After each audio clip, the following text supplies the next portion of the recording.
হ্যাঁ, এই যে মাংস কষানো হয়ে গেছে,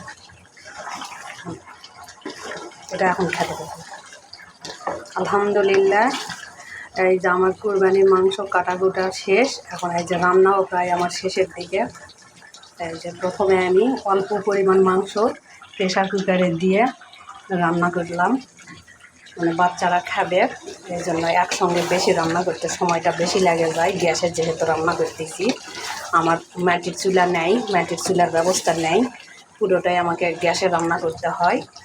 এই জন্য এই যে আগে অল্পটুকু মাংস নিয়ে, মানে পরিমাণ মতো যেটা বাচ্চাদের খাওয়াবো এখনই, সেই পরিমাণে মাংস নিয়ে প্রেশার কুকারে দিয়ে এই যে মাংসটা আমি রান্না করে ফেললাম।